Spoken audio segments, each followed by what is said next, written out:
नमस्कार दोस्तों, स्वागत है हमारे इस चैनल पर। दोस्तों, अगर आप क्लास 10th में हैं और 2023 बोर्ड परीक्षा की तैयारी कर रहे हैं तो हमारे चैनल को अभी ही सब्सक्राइब करें। दोस्तों, हमारे इस चैनल पर class 10 Hindi, English, social science, math, English, art सभी सब्जेक्टों की तैयारी कराई जाती है। तो चलिए अब हम देखते हैं, और आज की इस क्लास में हम डिस्कस करेंगे 14 महत्वपूर्ण प्रश्नों के बारे में। चलिए अब हम बढ़ते हैं प्रश्न नंबर 1 की ओर। क्या मेरा प्रश्न नंबर 1 क्या कह रहा है। चलिए सारे महत्वपूर्ण प्रश्न है। प्रश्न नंबर 1 देखिए हमसे क्या कह रहा है कि किसी एक प्रसिद्ध उपन्यास लेखक का नाम लिखो। देखिए किसी एक प्रसिद्ध उपन्यास लेखक का नाम पूछा जाएगा कि किसी एक प्रसिद्ध उपन्यास लेखक का नाम लिखिए। तो याद रखेंगे प्रेमचंद्र को याद रखेंगे, ये एक प्रसिद्ध उपन्यास लेखक हैं। और फिर हमसे दूसरा प्रश्न जो पूछा जाएगा वो इस तरीके से पूछा जाएगा कि किसी एक संस्मरण लेखक का नाम लिखो। लेखक का नाम पूछा जाएगा। लेखिका, इसमें आप हड़बड़ा भी सकते हैं, मतलब कि आप थोड़ा सा देख लें कि लेखिका लिखा है कि लेखक लिखा है, वरना आप गलत करके चले आएंगे। कह रहा है किसी एक संस्मरण लेखिका का नाम लिखो, तो हमसे पूछा जाएगा कि तो हमको उसका आंसर में लिखना महादेवी वर्मा लिख देना। चलिए, और यदि अगर हमसे पूछा जाएगा किसी एक संस्मरण लेखक का नाम लिखो, तो हमको क्या लिखना है, तो हमको लिखना है बनारसी दास चतुर्वेदी। चलिए, इसीलिए जो प्रश्न बोर्ड में बार बार प्रश्न पूछा जाता है, और इन दोनों में से एक ना एक प्रश्न आपको हर साल देखने को मिलता है। ये अगर ये प्रश्न आएगा तो ये नहीं आएगा, अगर ये आएगा तो ये नहीं आएगा। मतलब ये दोनों के दोनों महत्वपूर्ण प्रश्न हैं, और इन दोनों में से एक ना एक प्रश्न जरूर 100% पूछा जाएगा। और चलिए 100% इन दोनों में से एक प्रश्न पूछा जाएगा। चलिए, प्रश्न है कि किसी एक संस्मरण लेखिका का नाम लिखो, तो आपको लिखना है महादेवी वर्मा।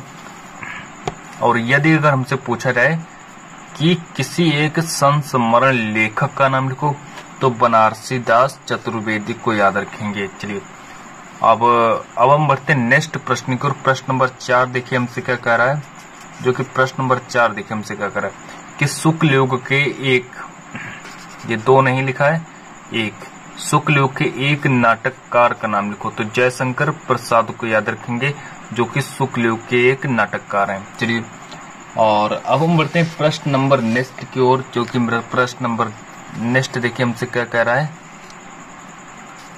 और ये एक रचना है जो कि पथ के साथी, प्रश्न हमसे कह रहा है कि पथ के साथी किस विधा की रचना है। चलिए, और इस प्रश्न के बारे में हम डिस्कस कर रहे हैं कि जो पथ के साथी, चलिए ये एक रचना है और ये किस विधा की रचना है।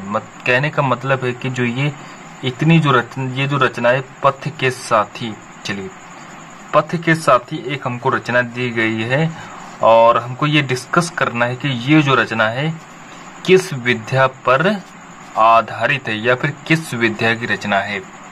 चलिए, इस तरीके से हमसे पूछी जाएगी तो हमें इसका जो राइट आंसर जो टिक लगाना है वो क्या टिक लगाना है, आत्मकथा। चलिए, आत्मकथा को याद रखेंगे कि जो पथ के साथी जो विद्या है ये किस विधा की रचना है, तो याद रखेंगे ये एक आत्मकथा विधा की रचना है। चलिए, अब हम बढ़ते हैं प्रश्न नंबर 6 की ओर। अब देखिए प्रश्न नंबर जो 6 है वो देखिए हमसे क्या कह रहा है कि रीतिकाल के प्रमुख कवियों का नाम लिखो। चलिए, रीतिकाल के प्रमुख कवि कौन कौन से हैं, और आप लोग मुझे कमेंट में भी बताएं, या फिर आप लोगों के सामने जो ये 3 महत्वपूर्ण कवि लिखे हैं। चलिए, केशवदास, मतीराम और बिहारी। चलिए, ये 3 कवि हैं, लेकिन हमसे पूछा गया है कि रीतिकाल के प्रमुख कवियों के नाम लिखो। चलिए, और हमसे पूछा गया कि रीतिकाल के प्रमुख कवियों के नाम लिखो, तो इसमें से हमने यहाँ पर 3 कवियों के नाम लिखे हैं। चलिए, नंबर 1 कवि हैं केशवदास, फिर दूसरे नंबर पर है मतीराम, फिर है बिहारी। चलिए, ये देखिए 3 कवि हैं, केशवदास, मतीराम और बिहारी। इन तीनों को याद रखेंगे, ये तीनों के तीनों रीतिकाल के कवि हैं। चलिए,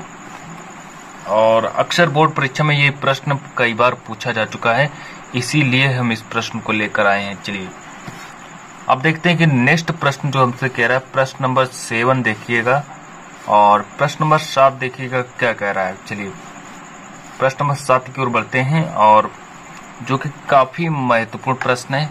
चलिए कि छायावादी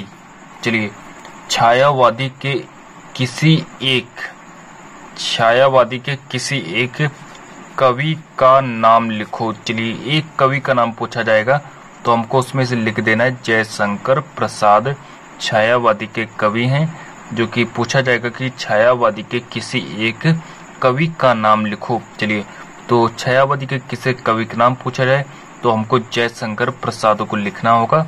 और आप लोगों ने इस प्रश्न को लिख भी लिया होगा और लिख लिया होगा तो हम आगे बढ़े।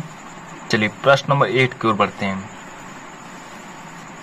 प्रश्न नंबर 8 देख लीजिए क्या है कि प्रश्न नंबर 8 है डॉक्टर राम कुमार वर्मा की एक रचना का नाम लिखो। चलिए और चलिए डॉक्टर राम कुमार वर्मा की एक रचना का नाम पूछा जाएगा और आप लोग मुझे कमेंट में बताएं।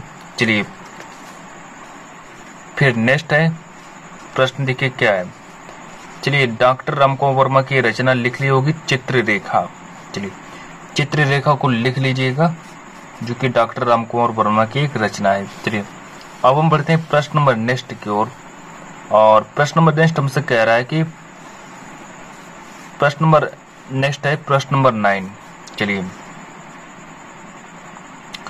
अयोध्या सिंह उपाध्याय हरिऔध किस युग के कवि हैं। चलिए अयोध्या सिंह उपाध्याय जो हैं ये किस युग के, अयोध्या सिंह उपाध्याय हरिऔध किस युग के कवि हैं। चलिए इस प्रश्न को याद रखेंगे, इसका जो राइट आंसर जो है और इसका राइट आंसर याद रखेंगे द्विवेदी युग के कवि हैं। चलिए जो अयोध्या सिंह उपाध्याय हरिऔध जो हैं ये द्विवेदी युग के कवि हैं। चलिए इस तरीके से याद रखेंगे। और अब हम बढ़ते हैं प्रश्न नंबर 10 की ओर। प्रश्न नंबर 10 की ओर देखिए, प्रश्न नंबर 10 देखिए हमसे क्या कह रहा है। प्रश्न नंबर 10 को भी देख लीजिएगा और चलिए कि छायावादी काल के 2 कवियों के नाम लिखो। चलिए छायावादी काल के 2 कवि हैं और जो कि हमने यहाँ पे लिख भी दिए हैं। जो कि छायावादी के पहले कवि हैं वो हैं जयशंकर प्रसाद। सॉरी यहाँ पर छायावादी काल दिया है और देखिए छायावादी काल दिया है और यह भी छायावादी युग, इसीलिए हमने क्वेश्चन को थोड़ा घुमा दिया है, लेकिन क्वेश्चन वही है और थोड़ा आप लोगों को क्वेश्चन जो है घुमा फिराकर आपसे पूछ सकते हैं, इसीलिए थोड़ा सही से आंसर जवाब दें कि छायावादी काल के 2 कवियों के नाम लिखो। चलिए जो पहले कवि हैं जयशंकर प्रसाद और फिर नेक्स्ट कवि आते हैं महादेवी वर्मा। चलिए अब हम बढ़ते हैं प्रश्न नंबर 11 की ओर। प्रश्न नंबर 11 देखिए हमसे क्या कह रहा है।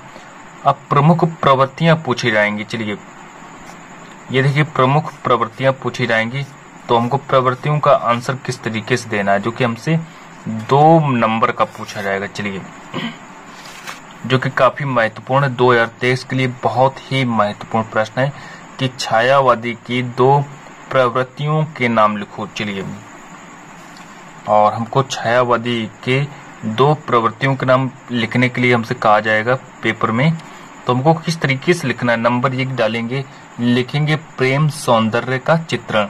इसमें प्रेम सौंदर्य का चित्रण किया गया, फिर प्रकृति का मानवीकरण हुआ है। इस तरीके से हमको इसका आंसर देना है। चलिए ये 2 हैं और चलिए इतना समझ में आ गया हो तो अब हम आगे बढ़ते हैं कि प्रेम सौंदर्य का चित्रण और प्रकृति का मानवीकरण, ये छायावादी युग की 2 प्रवृत्तियां होंगी। चलिए अब हम बढ़ते हैं प्रश्न नंबर 12 की ओर। जल्दी से प्रश्न को लिख लीजिएगा और या फिर स्क्रीनशॉट भी ले लीजिएगा। चलिए प्रश्न नंबर 12 देखिए हमसे क्या कह रहा है। चलिए वो देखिए छायावादी युग के 2 कवि हैं, देखिए ये लिखे हैं और इस प्रश्न को लिख लें और फिर प्रश्न नंबर नेक्स्ट जो था वो था छायावादी की 2 प्रवृत्तियां पूछी जाएंगी। अब हमसे पूछा जाएगा कि प्रयोगवादी कविता। चलिए, प्रयोगवादी कविता की प्रमुख विशेषताएं लिखो। चलिए, अब प्रयोगवादी कविता की प्रमुख विशेषताएं लिखनी है। चलिए, कुंठा, जो पहली जो विशेषता है वो है कुंठा और निराशा का स्वर। कुंठा और निराशा का स्वर। और जो दूसरी विशेषता क्या है? सामाजिक असमानता। चलिए, जो प्रयोगवादी कविता की प्रमुख विशेषताएं लिखो। तो पहली विशेषता है कुंठा और निराशा का स्वर, और जो दूसरी जो विशेषता वो सामाजिक असमानता। चलिए, अब आप लोगों को ये प्रश्न समझ में आ गया होगा। अब हम बढ़ते हैं प्रश्न नंबर 13 की ओर। और चलिए, 13 की ओर, प्रश्न नंबर 13 की ओर बढ़ते हैं कि पलाश1। चलिए, ये लिखा है पलाश1 की रचनाकार का नाम लिखो। चलिए, पलाश1 के रचनाकार हैं पंडित नरेंद्र शर्मा। पंडित नरेंद्र शर्मा पलाश1 के रचनाकार हो गए हैं। और चलिए, हम बढ़ते हैं प्रश्न नंबर 14 की ओर, और यहाँ से वीडियो को समाप्त करते हैं और फिर हम आप लोगों से मिलेंगे नेक्स्ट वीडियो में। और चलिए, भक्ति काल की किसी एक कवि का नाम लिखो। चलिए, जो कि भक्ति काल के किसी कवि का नाम पूछा जाएगा तो आप लोगों को लिख देना है तुलसीदास और सूरदास। चलिए, सूरदास और तुलसीदास लिखें। पूछा जाएगा कि भक्ति काल के किसी एक कवि का नाम लिखो, तो सूरदास और तुलसीदास को लिख देंगे। चलिए दोस्तों, मिलते हैं नेक्स्ट वीडियो में। आज के लिए इतना ही रखते हैं।